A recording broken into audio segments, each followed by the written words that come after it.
So let's talk about exponential decay. And this graph is trying to show that with this we have some initial amount, but it is not taking off up, it's actually decreasing. It's actually decaying or getting less. So these are some situations you want to look at as well.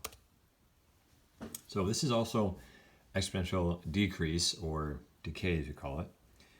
And sometimes when we get that, we use fractions. So our a value, our a that we have in our function, it's not going to be like an integer, or our a could be an integer, the x, the multiplier.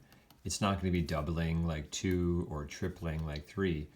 The x is going to be a fraction, like a half or a third or something.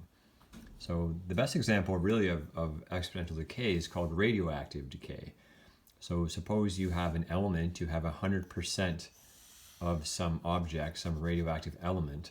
And we talk about half-life with radioactive decay, and we say, well, today, here we are today, and we have 100% of our radioactive material.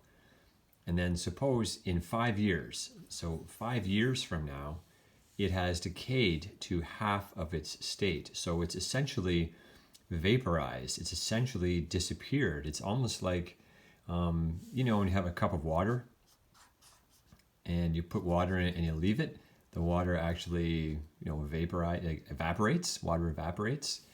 It's kind of like that on an atomic scale. The actual atoms will essentially convert to energy. It's kind of like, you can think of it kind of like evaporation. If you have a radioactive material like uranium or plutonium or whatever, and what will happen is it will just disintegrate on an atomic level and disappear, basically. So the question is, how long does it take for half of it to disappear? And in this case, this object, whatever it is, say in 5 years, it will cut itself in half and you only have 50% of the material left. And then 5 years later, so in 10 years, it cuts in half again. And then 5 years after that, it would cut in half again. And then 5 years after that, it would cut in half again, and so on. And that's how this sort of structure gets built. We use half-life. That's sort of our expression with radioactive decay. So here's an example here of some pretty rapid decays. Our multipliers are fractions, so we see how it's heading in the direction. Now we realize that, as you've seen, we cannot grow or decay forever.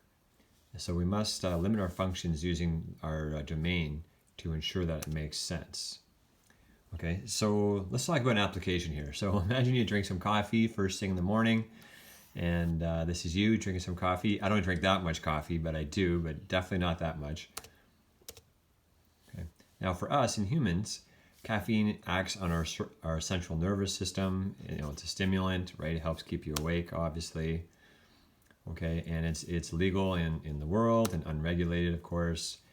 Not necessarily if you drink coffee, but if you have coffee or if you have tea, if you drink any kind of soft drink, energy drink, if you eat chocolate, there's caffeine in all of those. And about 90% of the people absorb caffeine. So caffeine is completely absorbed in the small stomach. It takes about 45 minutes. So after you drink a coffee, it takes about 45 minutes to be ingested. And here's actually what it looks like. So this is time is 0. You drink a coffee, and suppose you have just over 250 milligrams of coffee. It's kind of a large coffee. After 1 hour, here's your time. 1 hour, it's kind of peaking, and then your body begins to eliminate caffeine exponentially. It actually gets rid of a lot of coffee right off the bat, and then over time, it stops decreasing or eliminating it, and you have a little bit just kind of sort of sitting in your system after a while. So this is an example of exponential decay. Now this is an illustration here. If you drink maybe less, maybe have a cup of tea and a cup of coffee at the same time, and so on. And another illustration there. So important point here, what we're going to call the half-life. Half-life is a time that passes until a quantity is half of the original. Okay, so for the coffee example, suppose you drink 80 milligrams of caffeine, and it takes your body 5 hours to reduce that amount to 40. So 80 cuts to 40 in 5 hours. Then what we call the half-life would be 5 hours. Okay, the half-life is a time, how long it takes something to basically cut in half. The half-life for caffeine The total time required for the body to eliminate 1/2 of it, it varies depending upon who you are. It's basically around 3 to 4 hours for a cup of coffee. So let's suppose you consume a Rockstar Cola for breakfast, and it contains 300 milligrams of caffeine. How much is left in your system after, let's say, 6 hours, 12 hours, and 18 hours? So here's our structure. So here's our amount. This is like amount final. And A naught, that's amount initial. Sometimes we see that 0 in there, but that's your initial amount. So here's where we're starting. I'm using 0.5 for my half-life.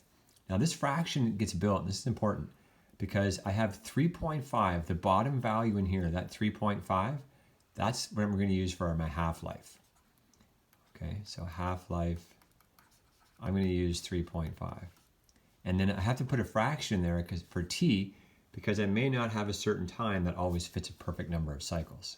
So I would just plug in t. So for example, if I put in 3.5 for t, I would have, 3.5 over 3.5, which is one cycle, which makes sense. If the half-life is 3.5 hours and I wait 3.5 hours, that's obviously one cycle. If I put in 7, I would have 7 over 3.5, which is 2 cycles, which makes sense, because if you have 7, you have 3.5 once and then 3.5 twice. That would be 3.5 and 3.5. The advantage of this fraction structure is that I don't always have to have an exact value here. I could say put in 10 over 3.5, and that would give me the exact number of cycles, the perfect number of cycles to give me the correct answer. So we're going to try this here with 6. Let me make sure I have some space here. So I'm going to have A final is A naught. We're starting with 300, and it's a half-life. So I'll just do the previous example here. Don't worry about this for a second. So A final, I'm going to start with 300, 300.5, and it was 6 over 3.5. Now for this, I'm just going to use my calculator. Grab your calculator if you can. 300 times 0.5 up, open bracket, 6 divided by 3.5, close bracket, equals 91.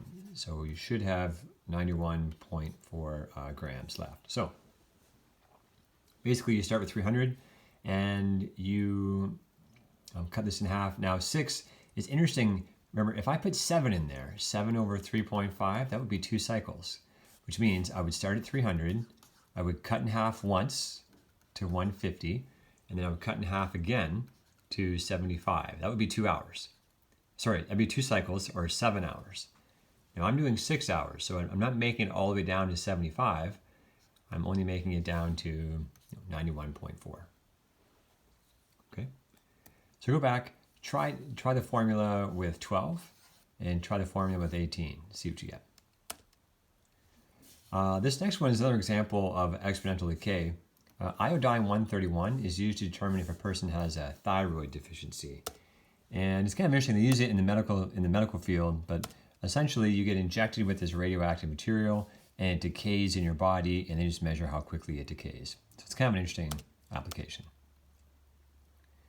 Here's the question. The half-life of this iodine would be 8.2. Okay, here's some examples here. T is in days, its half-life.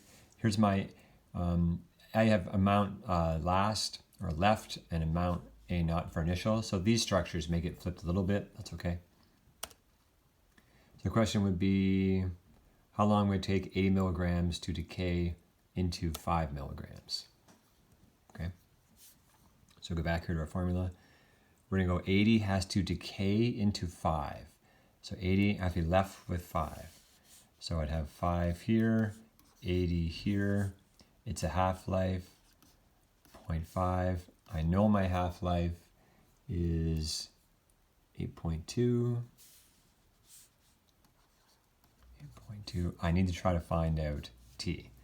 Okay, I'm going to leave this one with you. We're probably going to have to go guess and check on this for now. Step 1. Okay, you want to divide by 80 first. Okay. And then I want you to go from there. Okay, so give it a try. See what you get. So a couple of mechanics here just to look at, mechanical questions. Remember the exponents and our exponent laws? We have this pattern. We knew we had 2 to the 3 is 8, 2 squared is 4, 2 to the 1 is 2. I know I'm basically multiplying by half. I'm dividing by 2 every step of the way. So we have this general rule. We know this from before. 2 to 0 is equal to 1. Now I can keep going with this, and it gets kind of interesting for us. We've seen this pattern before. Whoops, sorry, real quick. We know if we have a negative exponent, this is how we deal with it. We write it as 1 over a positive exponent. We've seen these examples here as well. Anything to the 0 I know is 1. Anything to the 0 is 1, of course. 3 to the negative 2, that's 1 over 3 to the positive 2, which is 1 over 9. 8 to the negative 1 is 1 over 8, and so on. So we've seen these before. Those are some questions we can take a look at. That's it.